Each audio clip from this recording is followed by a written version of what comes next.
आप सभी को पिता परमेश्वर के नाम से नमस्कार। आप सबको happy Christmas and merry Christmas. प्रभु का धन्यवाद करते हैं और आप सब लोगों को हैप्पी न्यू ईयर भी साथ में है, क्योंकि अभी एक हफ्ता है, नया साल भी आने वाला है। और परमेश्वर पिता का धन्यवाद करते हैं कि प्रभु ने आज का दिन हम लोगों को दिया कि हम लोग एक और साल 2024 में भी क्रिसमस को सेलिब्रेशन कर सके। और हम सब लोग यहाँ पर जो इकट्ठा हुए हैं प्रभु यीशु मसीह के जन्मदिन पर, हम सब लोग यहाँ पर क्यों इतने ज़्यादा लोग इकट्ठा है पूरे दुनिया भर में, और हर साल ये दिन मनाया जाता है।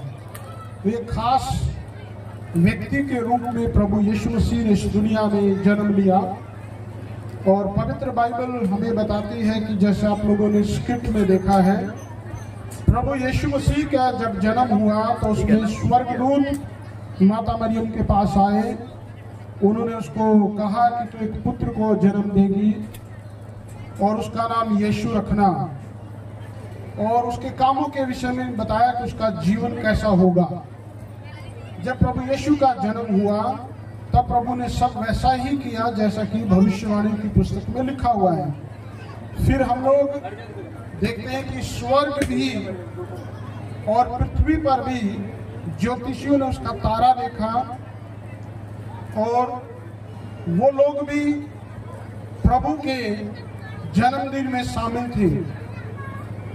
एक आम व्यक्ति जो गडरिये थे उस समय पे, वो भी स्वर्गदूत के द्वारा जब उन्होंने संदेश पाया वो भी उसमें शामिल थे। तो स्वर्ग और पृथ्वी और खास लोग, आम लोग, सब प्रकार के लोग प्रभु यीशु के जन्मदिन में शामिल थे। यदि हम सृष्टि की बातें करें तो उसमें जैसे प्रभु यीशु मसीह का जन्म भेड़शाला में हुआ था, और तारे, प्रकृति, ये सब चीजें उसमें शामिल थी। इसका मतलब ये है कि प्रभु यीशु मसीह एक खास व्यक्ति के रूप में इस दुनिया में जन्म लिया, पवित्र कुंवारी माता मरियम से, क्योंकि उनको पवित्र होना था। आज का जो मेरा संदेश है वो ये है कि प्रभु यीशु मसीह का जन्म इस दुनिया में क्यों हुआ। पवित्र बाइबल में प्रभु यीशु मसीह ने कई बार बताया कि मैं किस लिए आया हूँ, लेकिन उन्हीं में से बहुत महत्वपूर्ण बात जो हम सब के लिए है वो ये है, लूका का सुसमाचार पवित्र बाइबल में 19 अध्याय का 10 वचन में इस प्रकार से लिखा हुआ है, क्योंकि मनुष्य का पुत्र यानी प्रभु यीशु मसीह खोए हुओं को ढूंढने और उनका उद्धार करने के लिए आया है। तो प्रभु यीशु मसीह का जन्म खोए हुओं को ढूंढने और उनका उद्धार करने के लिए हुआ है। तो खोए हुए कौन हैं? परमेश्वर या मनुष्य? बहुत लोग परमेश्वर को ढूंढने के लिए जाते हैं बहुत सारी जगहों पे और बहुत कुछ करते हैं परमेश्वर को ढूंढने के लिए, लेकिन परमेश्वर खुद मनुष्य बनकर इस धरती पर आ गया हम मनुष्यों को ढूंढने के लिए। इसका मतलब परमेश्वर नहीं खोया है, मनुष्य खो गए हैं। मनुष्य किस बात में खो गए हैं? एक छोटी सी घटना जो प्रभु यीशु ने पवित्र शास्त्र में कही, मैं आपको बताना चाहता हूं। आज आपको भी अपने जीवन को जांचने की आवश्यकता है कि आप क्या खोए हुए हैं। प्रभु का वचन में बताता है, एक कहानी, एक घटना प्रभु यीशु ने बताई। एक बहुत धनवान पिता था, उसके 2 बेटे थे, एक बड़ा बेटा और छोटा बेटा। छोटा बेटा जब बाहर घर से रहता था, जब वो बड़ा हुआ तो वो बुरी संगति में पड़ गया अपने दोस्तों के साथ, और बहुत धनवान होने के कारण उस पर बहुत सारा पैसा रहता था। बुरी संगति में जाने के कारण उसके दोस्तों ने उसको उकसाया। जैसे आजकल बहुत सारी जगह पे, हरियाणा, पंजाब में सब लोग बोलते हैं बाहर जाना है पैसा कमाने के लिए। उस लड़के ने भी ऐसा ही सोचा, अपने दोस्तों के साथ मिलकर एक प्लान बनाया और उसने अपने पिता को जाकर के कहा, हे पिता, जो भी मेरे हिस्से के धन संपत्ति है, जो भी तू मेरे नाम करेगा, मेरा हिस्सा वो मुझे दे दे। उसके पिता ने, उसके बड़े भाई ने उसको बहुत समझाया, लेकिन वो नहीं माना। आखिरी में उसके पिता ने दुखी होकर के, तंग होकर के अपने छोटे बेटे को उसके हिस्से की प्रॉपर्टी उसको दे दी, उसके नाम कर दिया, और वो सारी प्रॉपर्टी को बेच करके, सारा पैसा इकट्ठा करके वो बाहर देश, दूसरे देश को चला गया। वहां पर जाने के बाद उसने अपने दोस्तों के साथ बुरे कामों में, नशे में, व्यभिचार में, गंदे कामों में, अयाशी में अपनी सारी प्रॉपर्टी कुछ दिनों में ही खत्म कर दी। और जब वो दूसरे देश में था, जैसे जैसे उसका पैसा खत्म हुआ, वैसे वैसे उसके दोस्त भी उसका साथ छोड़कर चले गए। अब वो अकेला रह गया, और उसी टाइम उस देश में अकाल पड़ गया। अब उसके पास पैसा नहीं है, घर से दूर है, खाने के लिए नहीं है, उसके पास अब एक ही चारा है कि वो अपना काम ढूंढे। लेकिन उस देश में अकाल पड़ा हुआ था, काम मिलना भी बहुत मुश्किल था। इसलिए उसको बाइबल में लिखा हुआ है, उसको सूअरों को चराने का या जानवरों की देखभाल करने का उसको काम मिला, और उसको कहा गया कि तुझे इन्हीं के साथ में खाना है, इन्हीं के साथ में रहना है। एक व्यक्ति जो अपने पिता के साथ था, वो बहुत धनवान, सब चीजों से भरपूर था, लेकिन अपनी मनमानी करने के चक्कर में, अपनी इच्छाएं पूरी करने के चक्कर में वो सब कुछ कंगाल हो गया, और अब वो जानवरों के बीच में रहता है, उन्हीं के बीच में उसको खाना है। मेरे प्रियो, यही वो लड़का है जो अपने पिता से खो गया था, अपने पिता से वो दूर हो गया था। लेकिन कुछ दिनों के बाद में उसके अंदर एक विचार आया।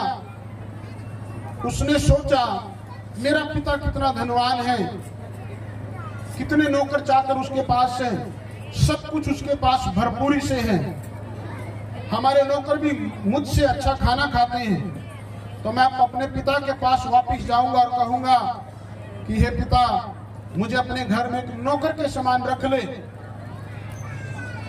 अब मैं तेरा बेटा कहलाने के लायक नहीं हूं, क्योंकि मैंने स्वर्ग के विरोध में और तेरे विरोध में पाप किया है।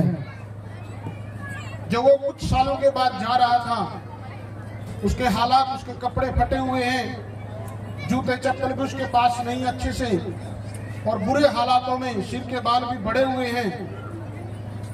जब उसके पिता ने उसको दूर से देखा, जो अपने पुत्र का हर रोज इंतजार करता था, तो उसके पिता ने दौड़कर उसको गले से लगाया और अपने नौकरों को बुलाया और उसको कहा कि मेरा बेटा जो मर गया था वो जी उठा है, मेरा बेटा जो खो गया था वो मुझे फिर से मिल गया है। जाओ, तुम उसको अच्छा कपड़ा पहनाओ, नहलाओ धुलाओ, आज हमारे घर में पार्टी होगी, पूरे गांव को, पूरे शहर को बुलाओ, ताकि सब लोग इसमें शामिल हो जाएं। और पिता इस प्रकार से फिर से आनंदित हो जाता है।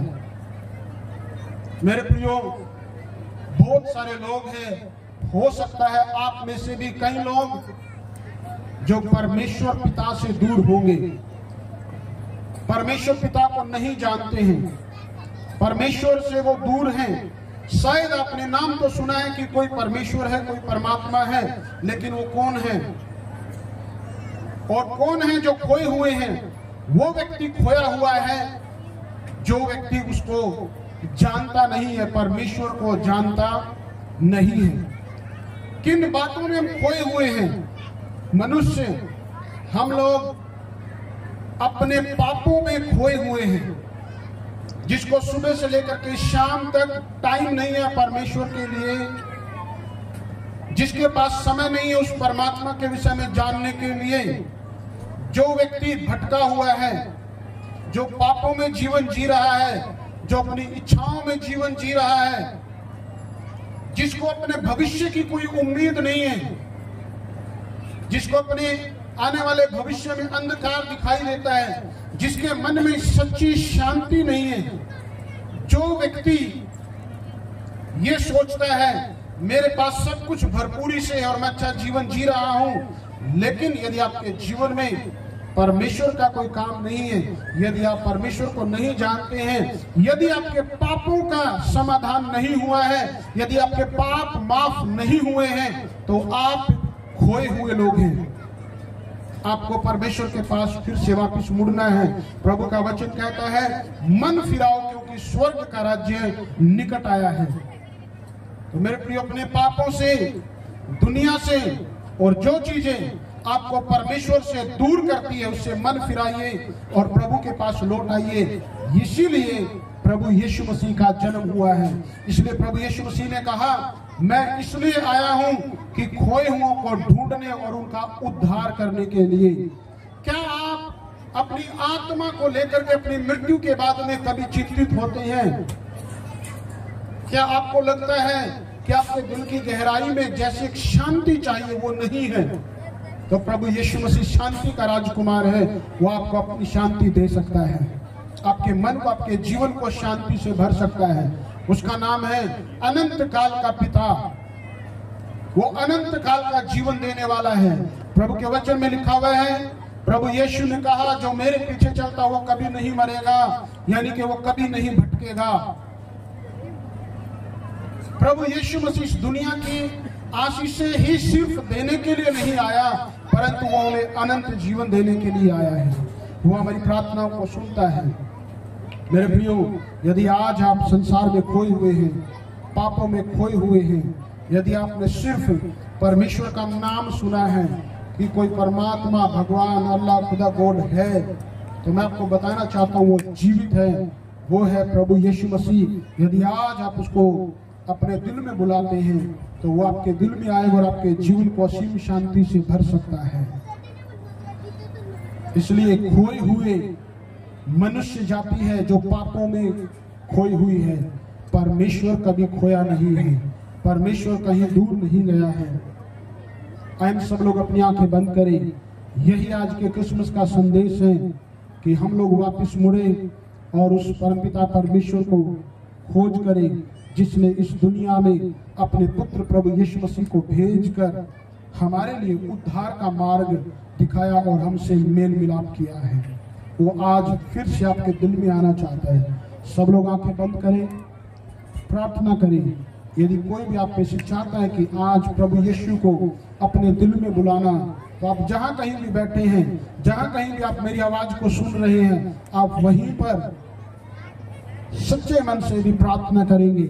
आज आप प्रभु यीशु को अपने जीवन में और घर में महसूस करेंगे। आप मेरे पीछे बोल सकते हैं, हे पिता परमेश्वर, मैंने आपकी दृष्टि में जानबूझकर अनजाने में पाप किए हैं।